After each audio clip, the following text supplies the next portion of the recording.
Execution, the discipline of getting things done. Chapter 2. The execution difference. Every great leader has had an instinct for execution.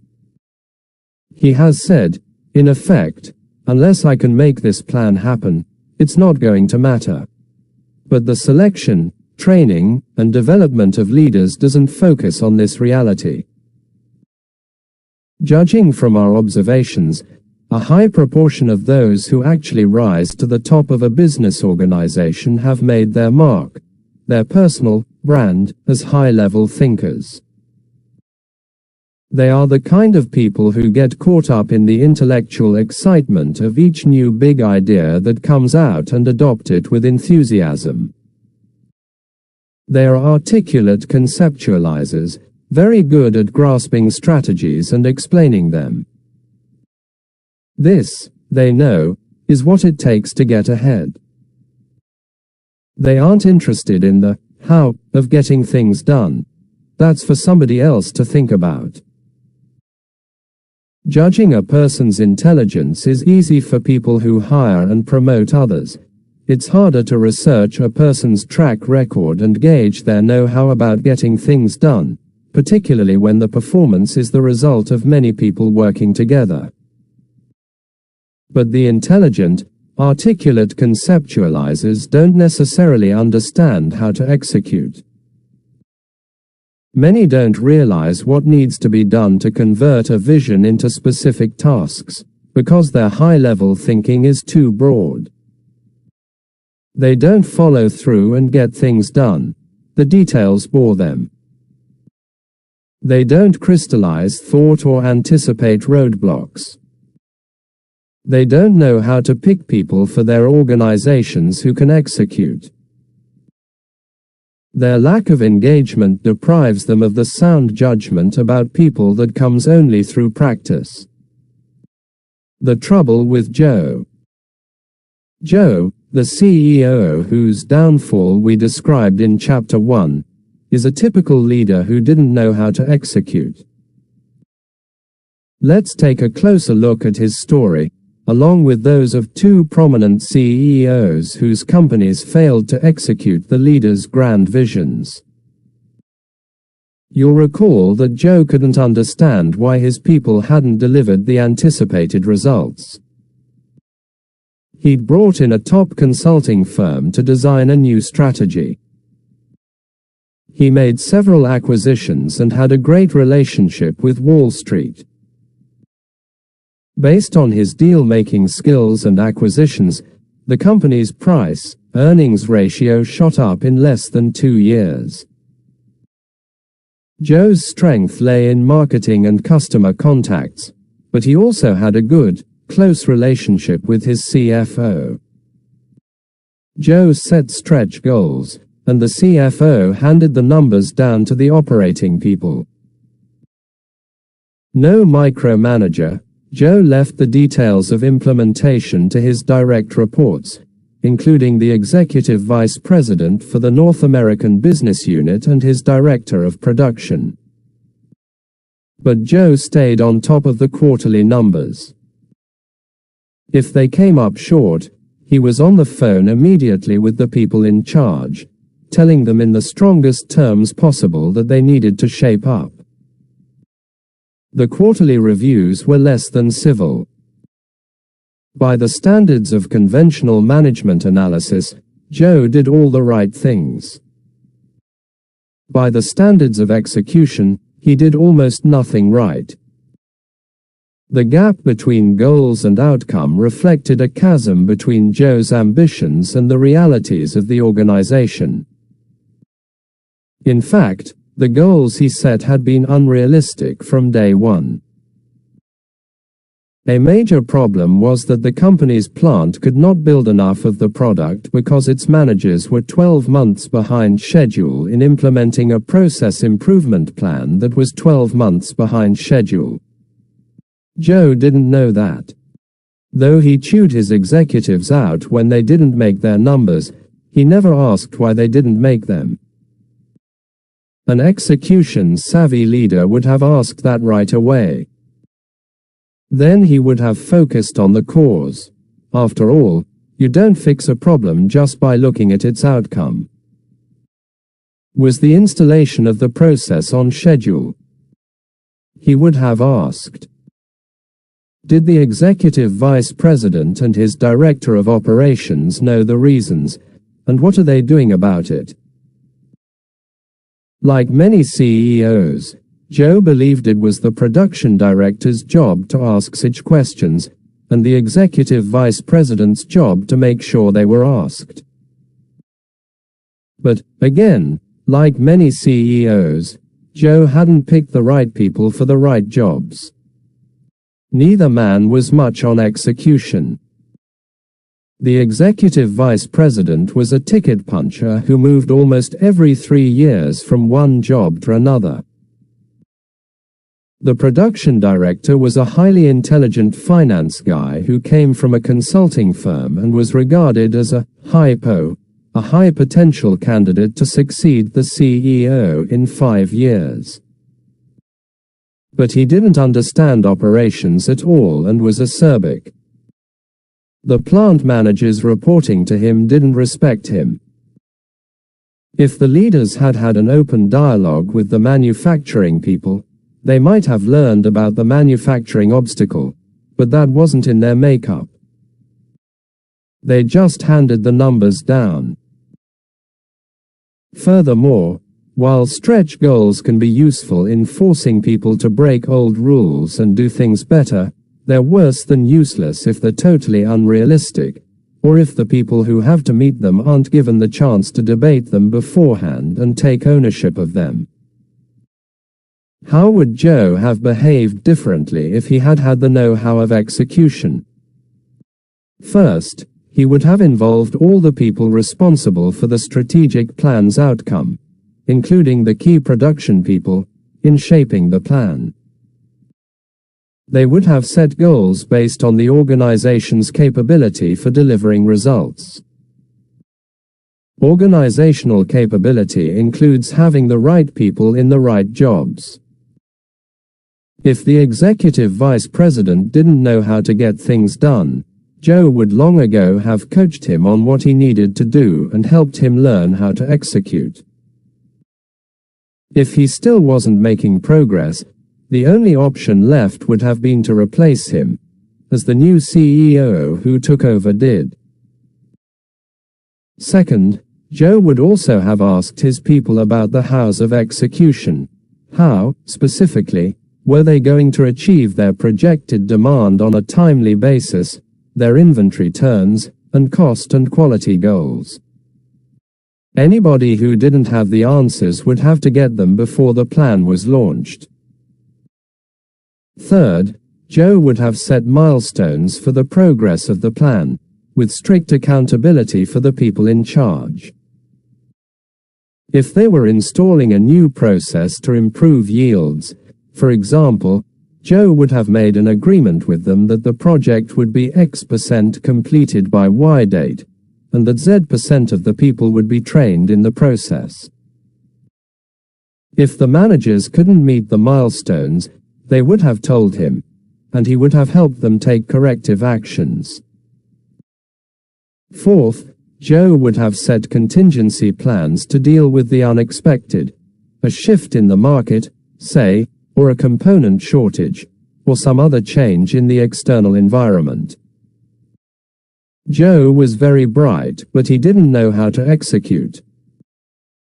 The people who hired him saw nothing in his record to indicate he'd fail, because they did not use execution as a selection criterion. His reputation for deal-making and for making savvy acquisitions had earned him the job. When the board fired him, it brought in a management team that knew how to execute. The new CEO came from manufacturing. He and his team reviewed and discussed the hows with plant managers, set milestones, and followed through with discipline and consistency to review them. The execution gap at Xerox. The people at Xerox who hired Richard C. Tommen saw no reason why he'd fail either. Tommen was one of the most thoughtful people to head a major American company in recent years, and a highly respected strategist. When Xerox hired him as COO in 1997, he was one of Louis V. Gerstner's protégés at IBM, where he'd been CFO. Tommen was brought in to bring change.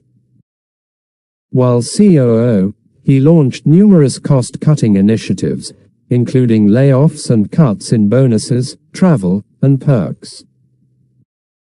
He also laid the groundwork for a new strategy. After the board elevated him to CEO in April 1999, he set out to transform Xerox from a products and services company into a solutions provider, combining software, hardware, and services to help customers integrate their paper documents and electronic information flows. Organizing partnerships with companies such as Microsoft and Compaq to build the systems. It was a stirring vision for a company that badly needed one. At the 1999 annual meeting, Tommen told stockholders the company was poised on the threshold of another period of great success, and predicted that earnings for the year would grow in the mid to high teens. Investors shared the optimism, bidding the stock price up to record highs. But the vision was disconnected from reality. Execution had been a problem for decades, and Tommen bit off more than Xerox could chew. For example, in an early step in the company's efforts to refocus itself, he launched two mission-critical initiatives, both of which were gut-wrenching. One aimed to consolidate the company's 90-some administration centers, which handle accounting, billing, and customer service scheduling and calls, into 4. The second would reorganize Xerox's roughly 30,000-person sales force, shifting about half from a geographical focus to an industry focus. Both moves were necessary and important. The administrative consolidation would cut costs and improve efficiency, and the sales reorganization would pave the way for the intense focus on providing customers with solutions, not just hardware, the core of the new strategy. But by the end of the year, Xerox was in chaos. In the administrative transition, invoices languished, orders got lost, and service calls went unanswered. Sales representatives had to spend much of their time straightening out the mess, just as they were trying to adapt to a new organization and new way of selling. They also had to build new relationships with customers, since so many had been reassigned to new ones, which, not incidentally, alienated many customers who had been loyal for years. Morale dropped. Cash flow from operations went negative, and investors began to worry about Xerox's financial viability. The stock price plunged from the $64 range to $7.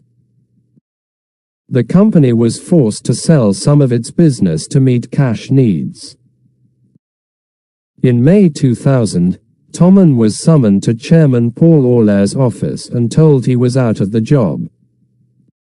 What went wrong? While launching two such enormous initiatives at the same time was an execution error. Either one alone would have placed a strain on the organization. The problems ran deeper. Tommen's critics argued that he was too aloof to connect with the people who had to execute the changes. But Xerox's clubby culture did not take kindly to an outsider, and as Tommen has pointed out, he did not have the authority to appoint his own leadership team. Especially when a business is making major changes, the right people have to be in the critical jobs, and the core processes must be strong enough to ensure that resistance is dissolved and plans get executed. Both of these building blocks were missing. Out of touch at Lucent. Hopes were high when Lucent Technologies named Richard McGinn as CEO in 1996. A strong marketer, McGinn was personable and adept at explaining the company's bright prospects to the investment community. He promised investors dazzling growth in revenues and earnings. Given the climate of the times and seen from an altitude of 50,000 feet, the promises looked credible to the board and to investors.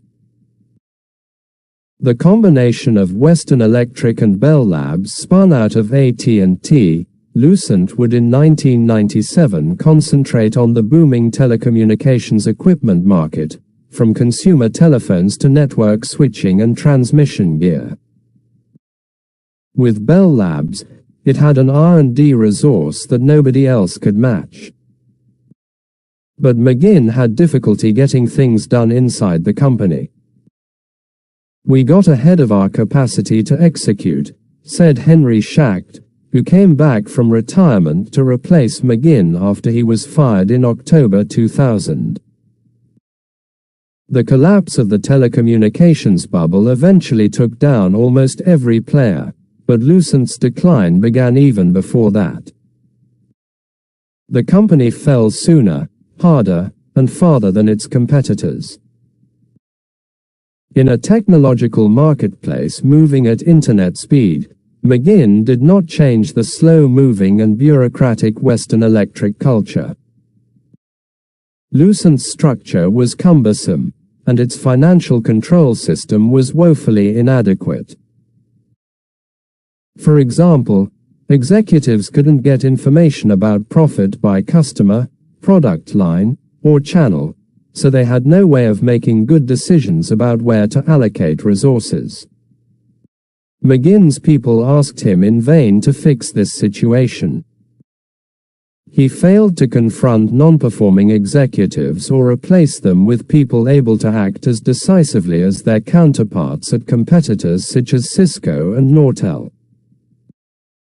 As a result, Lucent consistently fell short of technical milestones for new product development, and it missed the best emerging market opportunities. The company spent an enormous amount to install SAP, enterprise software that connects all parts of the company through a standard software platform, but the money was largely wasted because the company didn't change work processes to take advantage of it. Lucent did meet its financial targets during the first 2 years, surfing on its customers' unprecedented wave of capital investment. But these early revenue gains came largely from Lucent's old voice network switch business, a business with unsustainable growth prospects. Even before the wave broke, the company was struggling to deliver on McGinn's commitments. A leader with a more comprehensive understanding of the organization would not have set such unrealistic goals. The hottest demand was for products Lucent didn't have, including the routers that guide internet traffic and optical equipment with high capacity and bandwidth.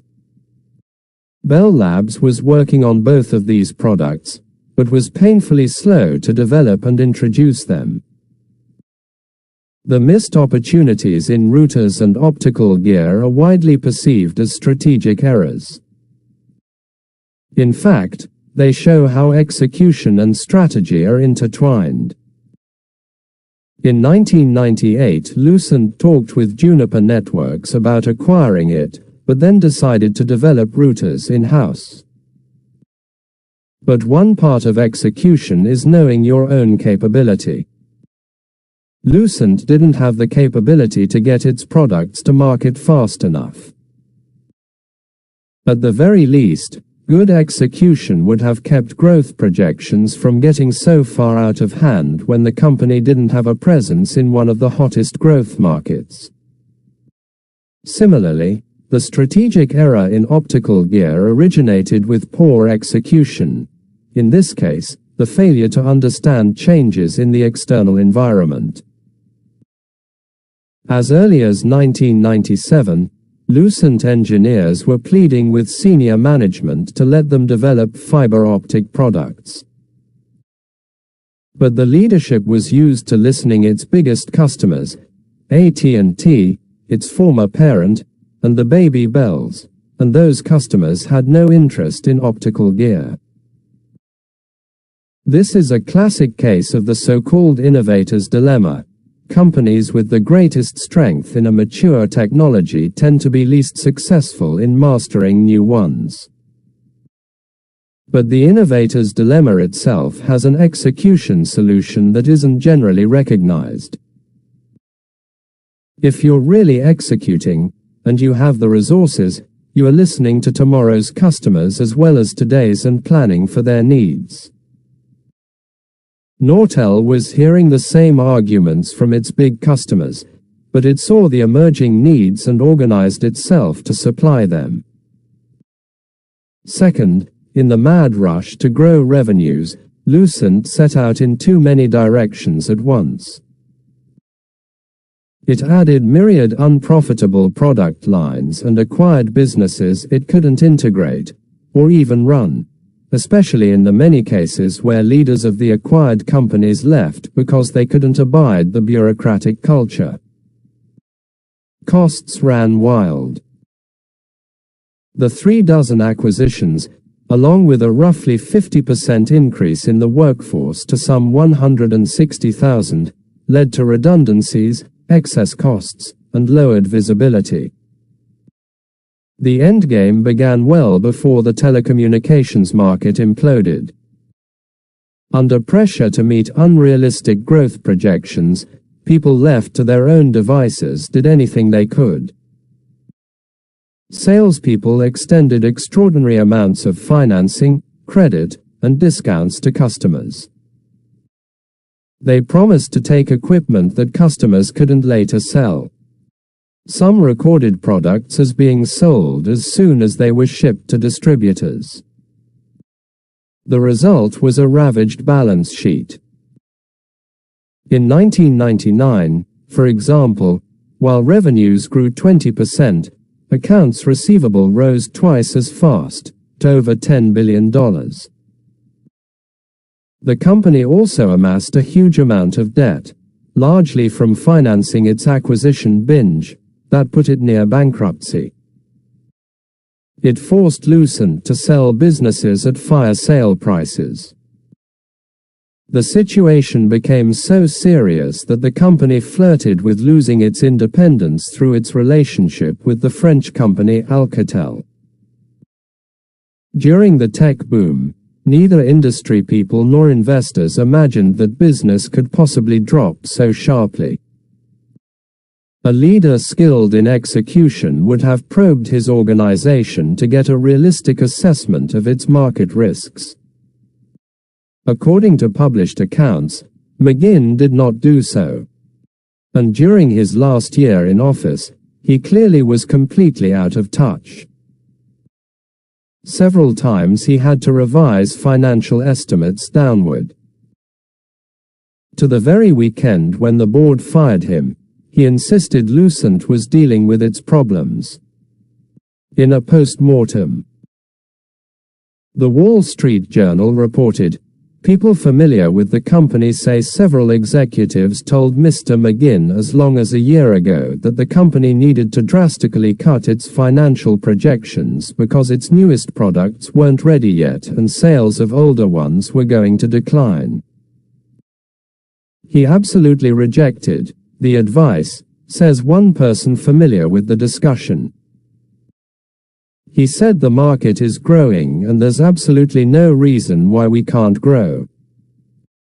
He was in total denial. Indeed, in a recent interview, Mr. McGinn said that during Lucent's spectacular rise to stardom in the years after its spin-off from AT&T, he never gave much thought to how or whether the company might fall from grace. Executing at heads.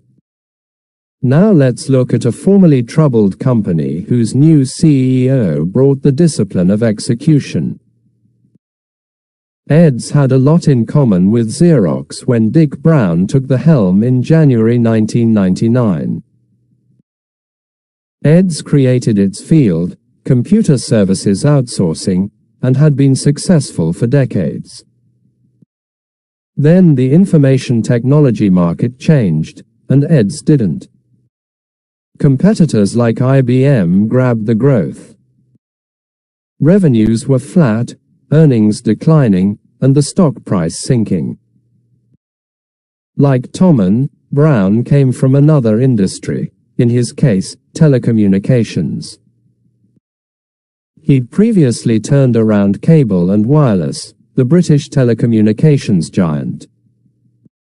At Eds, he faced a deeply embedded culture in need of fundamental change, one that was indecisive and lacking accountability, along with an organizational structure that no longer fit the needs of the marketplace. Two more parallels. Not long after arriving, Brown set goals for revenue and earnings growth so ambitious that most people in the company thought them impossible to meet. And he subjected the company to a massive reorganization. There the similarities end. Brown is deeply execution-oriented, and there was never any doubt who was in charge. While he points out that the transformation of Eds is still a work in progress, he successfully changed the fundamentals of the company in 2 years. He infused it with an energy and focus it hadn't experienced since its early days, and he met his profit and growth goals. Brown's vision was that Eds could grow strongly and profitably by meeting the fast-growing new needs for information technology services. These services range from digitization within companies to virtual retailing and electronic integration, where companies work with suppliers, clients, and other service providers as if they were one integrated business. Keeping abreast of the changes was a big challenge for even the best corporate IT department and a serious problem for companies with limited resources. Brown saw that Eds had the core competencies to serve these markets. These resources ranged from expertise in providing the most routine operational services at low cost to strategic consulting at the highest levels through its consulting firm, A.T. Kearney, acquired in 1995. Its people's breadth and depth of technical expertise and experience in solving clients' problems was a vast reserve of intellectual capital. One good thing about the Eds culture was a powerful can-do spirit. What one executive called a belief we could do things for clients that seemed impossible was the legacy of founder Ross Perot. But Eds was trapped in its old structure and culture. Its 40-odd strategic business units, SBUs, were organized along industry lines, such as communications, consumer goods, and state healthcare.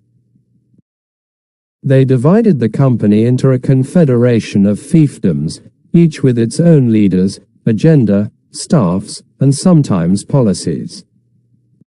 These fiefdoms rarely worked together, and the new marketplace opportunities were falling between the stools. How would Brown apply the company's intellectual capital to the new environment? Eds would need a new organizational structure, but first Brown had to change the culture to one of accountability and collaboration. Brown jumped out onto the playing field. First, he got to know the company intimately, traveling around the globe for 3 months, meeting people at all levels formally and informally to talk and listen. In weekly emails that he sent to the whole organization, he not only told employees what he was thinking, but also asked them to respond and make suggestions. His candid and down-to-earth messages weren't simply communications, They were a tool for changing attitudes. They made the company's goals, issues, and new leadership style clear to the employees everywhere. And they put pressure from below on managers to explain priorities and open up their own dialogues. Brown increased the quality and flow of information in other ways, too. For example, sales figures, which had formerly been compiled quarterly, were now reported daily, and for the first time the top 150 or so senior leaders were given the company's vital information, from profit margins to earnings per share. Starting at the highest levels, Brown created new ways to drive accountability and collaboration. In the monthly performance call, for example, he, his COO, and his CFO began hosting Monday morning conference calls of the company's roughly top 150 leaders. These calls are essentially an ongoing operating review, in which the company's performance for the previous month and the year to date is compared with the commitments people have made. The calls provide early warning of problems and instill a sense of urgency. People who fall short have to explain why, and what they are going to do about it.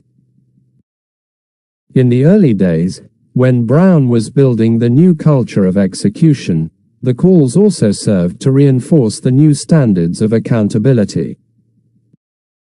The point I tried to make is that when you sign up for what used to be a budget item, you are committing for your team and each other, he says. The rest are depending on you. It added a layer of weight and responsibility that was missing before. The calls have brought a new reality to discussions of Ed's operations. The talk is straightforward, even blunt, designed to elicit truth and coach people in the behavior Brown expects of his managers. Intense candor, Brown calls it, a balance of optimism and motivation with realism. We bring out the positive and the negative.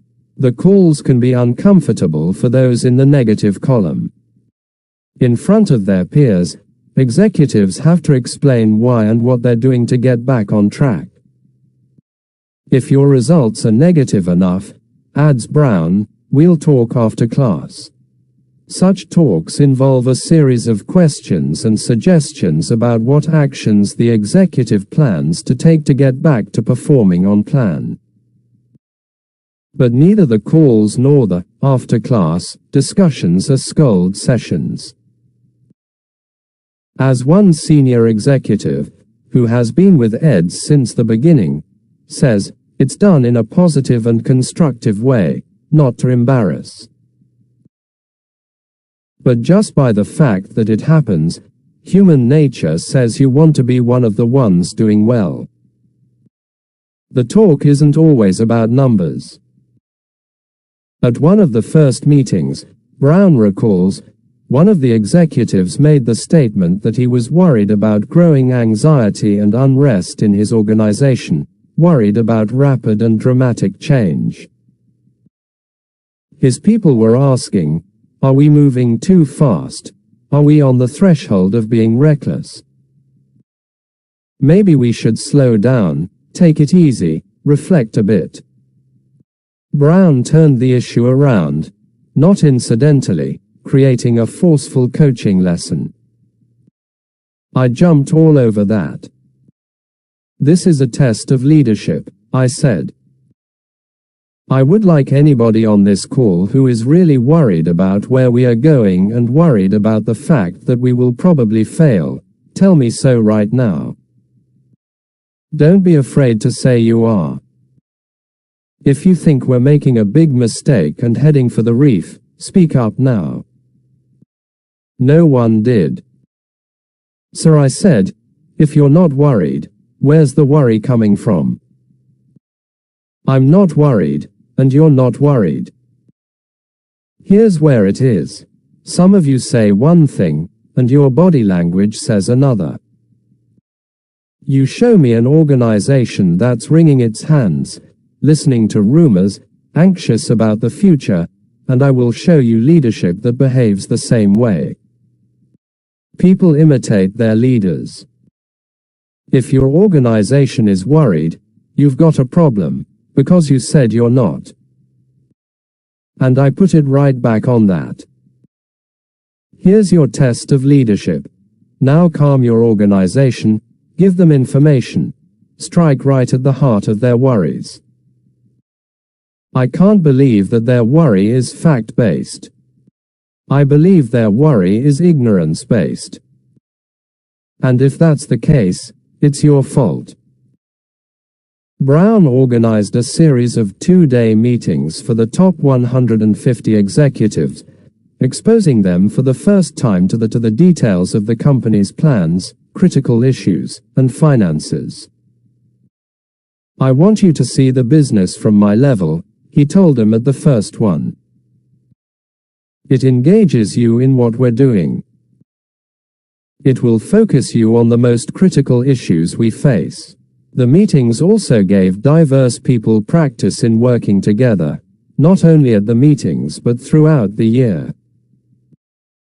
Know each other so when we collaborate and work together, we've got a face with a memo or an email or a name, he said. We're on the same team, and we can only get there working together. People selection got intense attention. Brown removed scores of underperforming executives. Under new leadership, the HR department, renamed Leadership and Change Management, developed a compensation system that linked rewards to performance, along with a web-based set of evaluation tools to help line executives sharpen their assessments of their people. Also added were extensive training courses for leaders at all levels, targeted to specific organizational needs. Leaders who couldn't handle all the changes either got coaching or were removed. Brown himself ordered an analysis of the sales staff's performance and found, among other things, that 20% of the salespeople had sold nothing at all for the previous 6 months. He said to his sales executives, "What are you going to do about these people, and about their supervisors?" The 20% were replaced.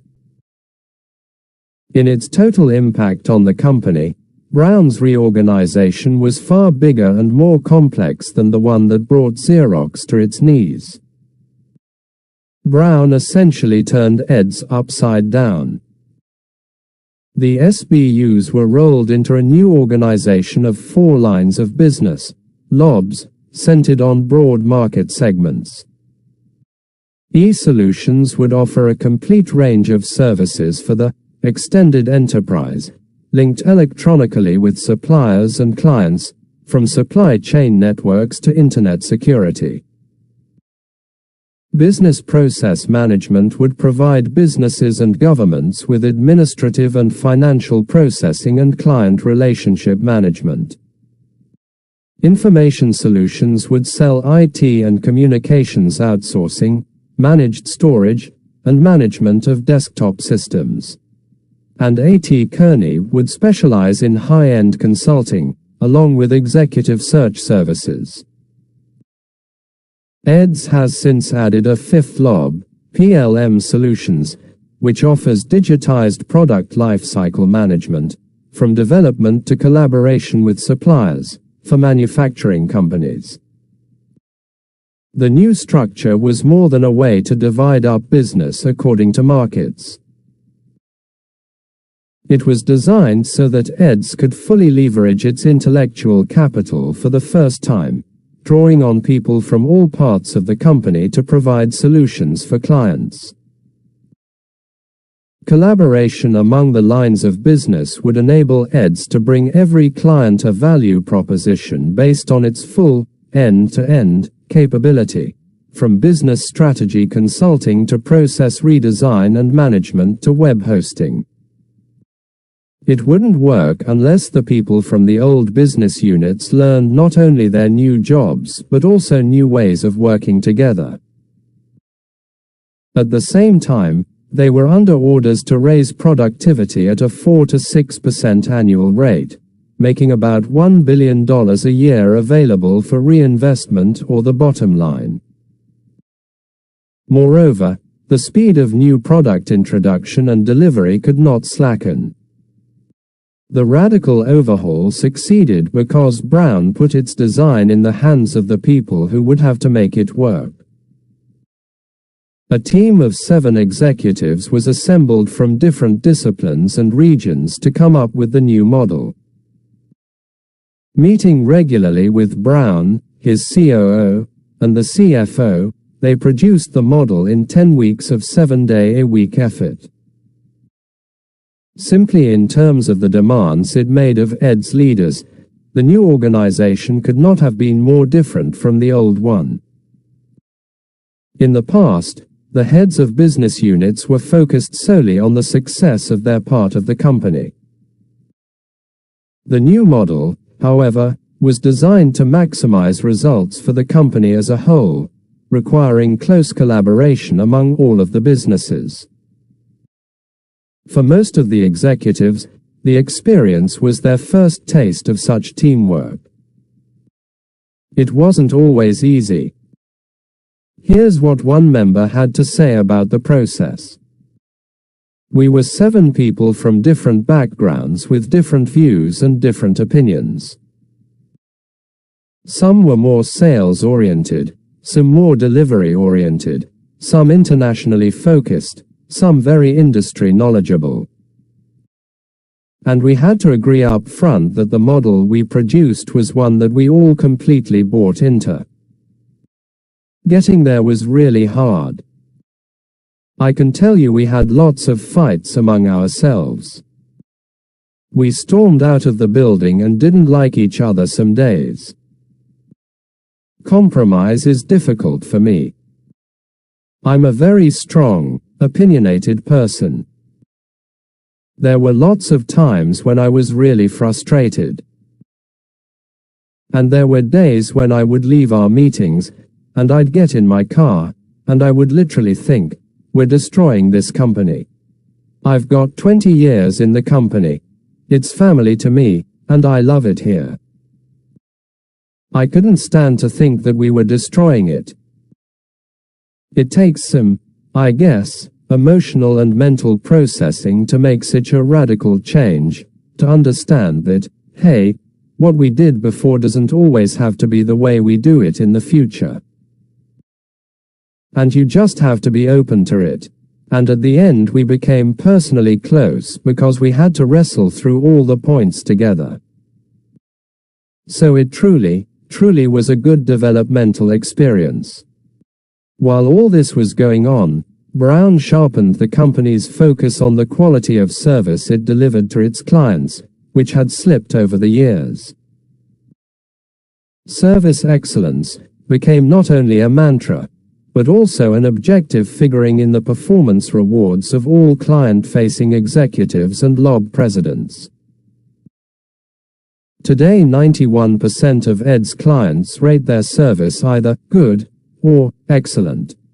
The results are evident in EDS's performance. At the end of 2001, the company had achieved record revenues and solid market share gains, and chalked up 11 consecutive quarters of double-digit growth in operating margins and earnings per share.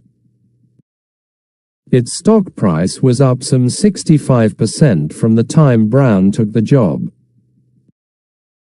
After the executive session of the December 2001 board meeting, each Ed's director approached Brown, and one by one told him they hadn't expected him to succeed in transforming the culture in less than 3 years, while at the same time delivering the stellar top and bottom line performance he'd achieved. Each of the previous 3 companies we've talked about was once an icon of American business. Xerox, Lucent, as Western Electric and Bell Labs, and EDs created their industries, led them for years, and once were the companies against which competitors benchmarked themselves. Today two are struggling to recapture a small fraction of their former glory, while the third has regained its luster and aims to lead its industry once again. The difference: execution. The discipline of execution is based on a set of building blocks that every leader must use to design, install, and operate effectively the three core processes rigorously and consistently. Chapters 3 to 5 distill our observations about these building blocks, the essential behaviors of the leader, an operational definition of the framework for cultural change, and getting the right people in the right jobs.